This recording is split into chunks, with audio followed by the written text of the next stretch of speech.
A lot of us build up our quad strength with squat-like variations. Then we start to see, okay, maybe the quad is becoming a bit stiff, so we mobilize with something like this.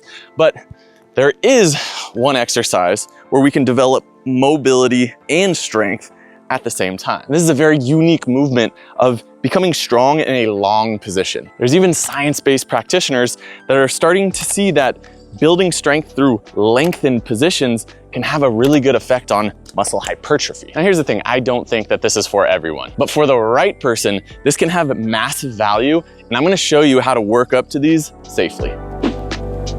So the two unique benefits of the Reverse Nordic is number one, mobility, and number two, strength.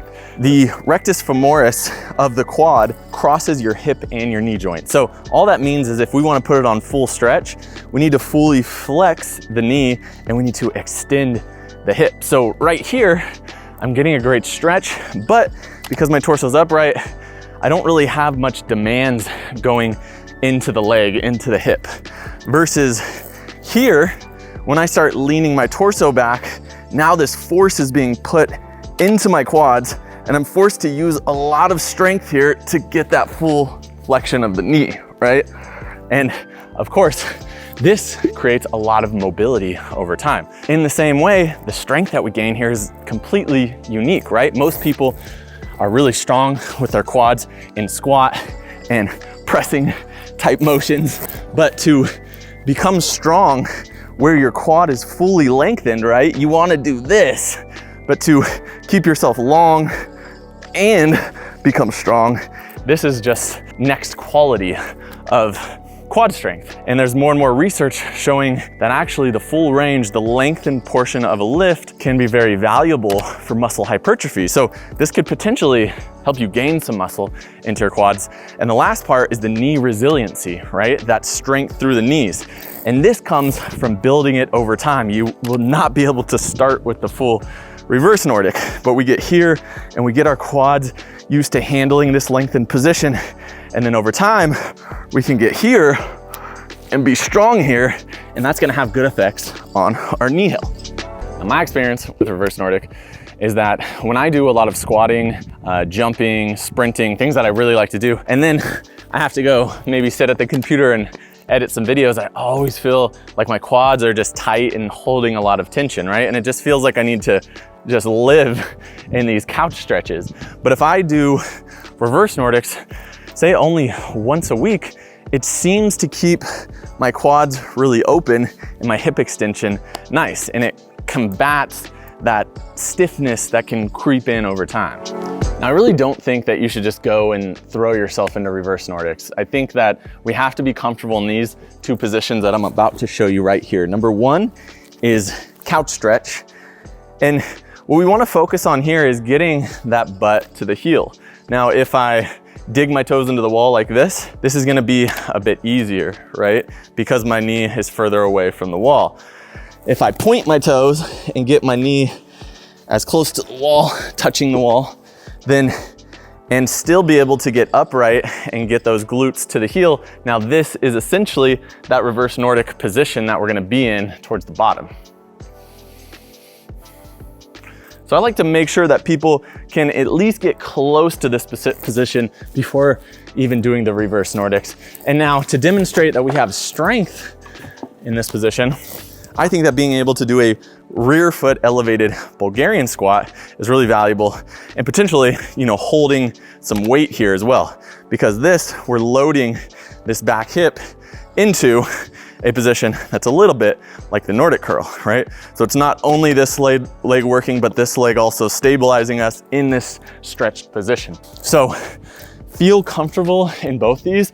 And I even like to have people do a set of each to warm up for the Reverse Nordic. There's two very useful methods in developing the Reverse Nordic. I've used both of them. They both have pros and cons. So the first one is to stack some pillows behind you. So in the beginning, I'll pop on screen, I stacked like 3 couch cushions here. So I could just practice just starting to lean back a little bit, seeing what that felt like on my hips and my quads. Now, the pro to this version is that you can track your progress. So you go, okay, I was here last week, it felt really comfortable. I can go here this week, right? The con to this version is I think as you get lower and lower, it's a lot of the time hard to bridge the gap to that full version. And that's when I like to use the band.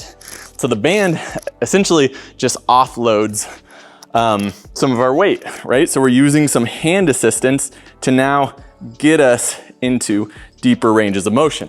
What's cool about the band is you can change how much assistance you're giving yourself through each part of the motion. So usually lowering is easier. So I can use less band tension, and then to get myself up, I can go like this. I can pull to use more assistance because that's gonna be more challenging on the way up. Now, the negative to the band is that you just don't get used to working with your full body weight. So sometimes if people start with the band, they're using a pretty heavy band, and then the second that they go like this, they're like, oh man, that's so different, right?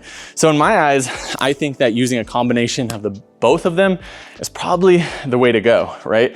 Because if you can get closer and closer to your knee being fully bent early on, that's just gonna be better for getting what we want out of this, which is the lengthened position, right?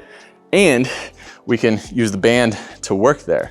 But at the same time, we don't wanna use too much band assistance. So I think that using a lighter band will really keep you honest here. And then the question becomes, how many reps should we do? I like to treat these a lot like squats. You wouldn't go your first day in the gym squatting and like do doubles or triples, right? You're gonna do 8, 10, maybe 5s if you're starting with like a 5x5 or something like that.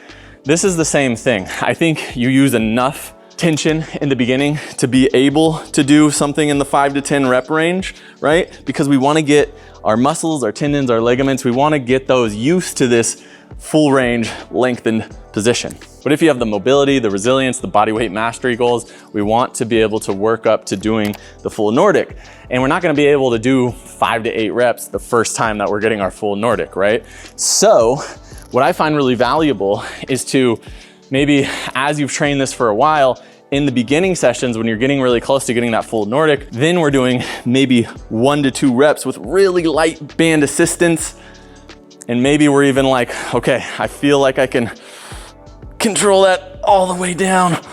Oh yes. So we might get our first one when we're doing a single or a double, but then you could go do a back offset using the band, doing higher reps like 8 to 10. Who is this movement for? Well, to be completely honest, I don't think it's for beginners. If you're a beginner, you should spend some time building up squats, right? Squat-like variations, doing your Bulgarian split squats, your ATG split squats, your regular squats, and then you should just spend some time doing some couch stretching and seeing what it feels like to have this heel to butt fully flexed knee. Now, if you have spent a lot of time building up your squat strength, if you do sports, if you're an athlete, if you use your quads a lot, then just getting yourself into this position, you're gonna feel, oh wow, I know that I have strong quads, but this is really exposing a weakness for me.